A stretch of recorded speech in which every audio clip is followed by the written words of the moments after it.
Donc maintenant les médailles Dole.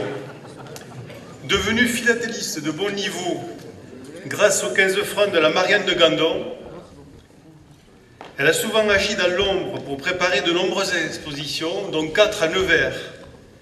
Depuis 2006, elle participe à la vie de la fédération en assurant des permanences à son stand lors des congrès, du salon d'automne ou du salon des seniors, ou en étant simple petite main lorsque le besoin existe. Elle relie avec une grande application et beaucoup d'intérêt les articles pour la philatélie française que lui envoie Georges Guigues, et comme le métier qu'elle a exercé pendant 40 années la hante toujours, elle aurait bien envie parfois de faire réviser les règles de grammaire à certains auteurs. Vous l'avez déjà reconnu. Une lourde tâche lui est confiée en 2008, souvent en partenariat avec Alain Ecquet, le secrétariat des expositions nationales, qu'elle assure depuis avec une grande rigueur et une volonté de rendre la tâche des jurés moins lourde. Elle a apporté un appui important à son mari, un peu moins dans l'ombre cette fois, dans l'exercice des responsabilités nationales qui lui sont confiées depuis 2006, mais elle n'oublie pas le niveau régional, puisqu'elle est administratrice du groupement Berry-Nivernais. Elle a obtenu la plaquette Biscara en 2008, vous l'avez bien sûr reconnue. Yvette Cloy mérite bien de recevoir au titre de la fédération la médaille Dole.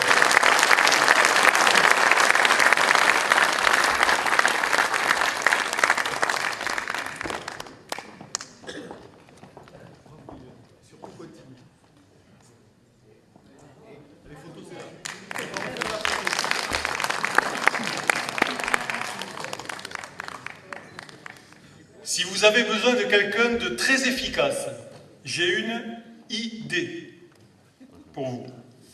En effet, cette personne entre dans une association en 1986, puis dans la foulée rejoint le bureau. Elle prend en main l'important service des circulations. Puis elle rejoint sa famille dans la région parisienne. Elle entre aussitôt dans l'association locale. Elle en est la présidente depuis plusieurs années. Elle fait aussi la mise en page pour le bulletin du GAPS. Elle travaille pour le bulletin général de la FPT, les bulletins et les cahiers du CEPF, la revue Philandor et aussi celle de son association, l'Amicale Philatélique du 15e. Toujours disponible pour un coup de main à la fédération, pour la fête du timbre, les congrès, les envois postaux, le transport des paquets. J'ai vu sa Clio débordée de paquets de la fédération. Vous l'avez reconnu, c'est Irène Daniel.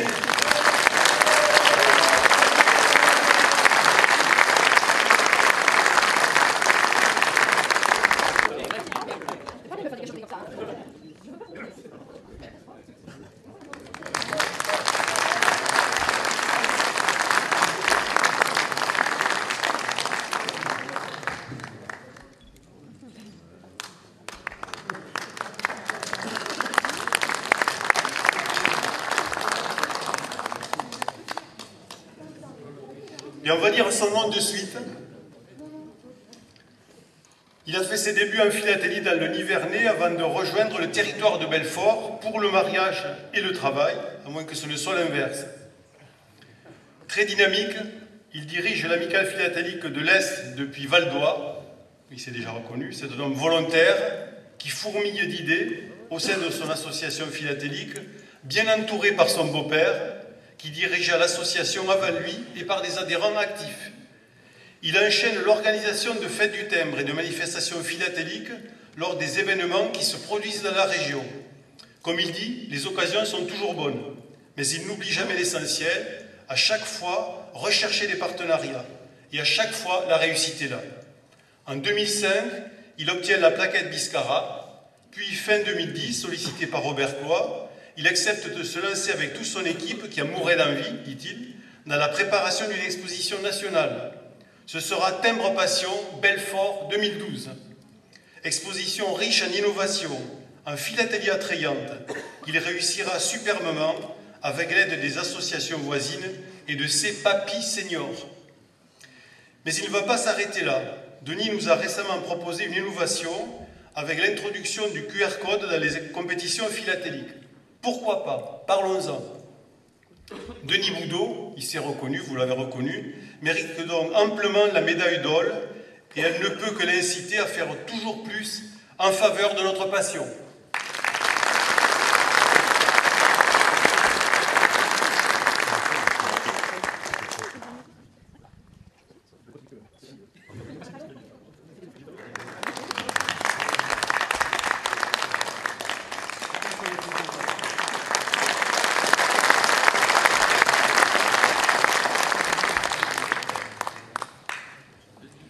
Son nom serait plutôt synonyme de repos, voire même de repos forcé, plutôt que de travail, car le récipiendaire auquel je fais allusion est un travailleur infatigable. Il a poursuivi de brillantes études d'ingénieur et professionnellement, il a plutôt bien rempli et réussi sa vie, et les fonctions d'administrateur qu'il occupe depuis sa retraite dans de nombreuses activités, tant consulaires que patronales, font qu'il a su se faire également reconnaître par ses pairs. C'est dire qu'il ne lui reste pas beaucoup de temps pour s'occuper de son jardin, ni pour aller à la chasse, bien qu'il soit aussi un passionné de ces deux activités. Qui dit chasse dit chien, et là encore, il sait mettre à profit le reste de son temps pour participer à la vie d'un club au niveau de son département. Et la philatélie dans tout ça, me direz-vous? Il la pratique depuis sa plus tendre enfance, tant au niveau de son association que de sa région, apportant ses connaissances, ses compétences, ses expériences et surtout sa grande sagesse. C'est un passionné d'histoire postale et particulièrement de celle de son département. Il court après un certain déboursé qu'il n'a pas encore réussi à rattraper. S'il était là, son cœur battrait plus vite. Mais il n'est pas là, c'est dommage. Le 3 juin 1976, il a créé avec quelques amis le Cercle philatélique bourbonnais à Yzeure, cercle qui préside depuis plus de 35 ans. Alain Chaumet a été élu au bureau du groupement philatélique du Massif central en 1991. C'est donc un vice-président actif que nous récompensons aujourd'hui. Il n'est pas là, je vais remettre la médaille à Claude qui la remettra. Tu vas garder la médaille et tu la remettras à Yzeure quand tu viendras au mois d'octobre, au mois de septembre. Volontiers. Et puis le dernier récipiendaire de la médaille Dole est né en Algérie. Lui, il est là, je l'ai vu ce matin. Amené par son travail à Aix. Notre médaillé, président de l'association philatélique du Pays d'Aix depuis 1991, il s'est reconnu. C'est un président remuant, poil à gratter quelquefois, mais la vie associative en a besoin aussi. D'autant plus que son activité débordante au sein de son association parle pour lui. C'est de l'activité de l'association dont il est question, mais sans un moteur, quelquefois un aiguillon, une association ne peut être dynamique.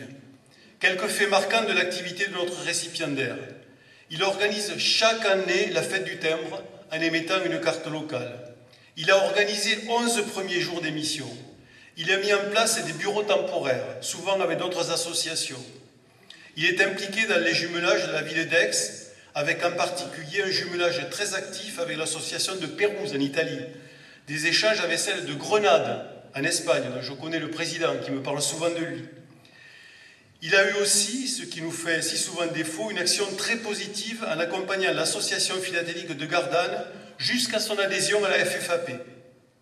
Enfin, il a coordonné, pour l'association philatélique du Pays d'Aix, la publication de 2 ouvrages remarqués, les marques postales et oblitérations d'Aix-en-Provence de Gérard Fiandino et René Bonnet en 1991, avec une mise à jour en cours, et les lettres d'internés du camp d'Émile de Guy Marchot, qui vient d'être couronné par le prix Thiers de l'Académie des sciences, des arts et des belles lettres.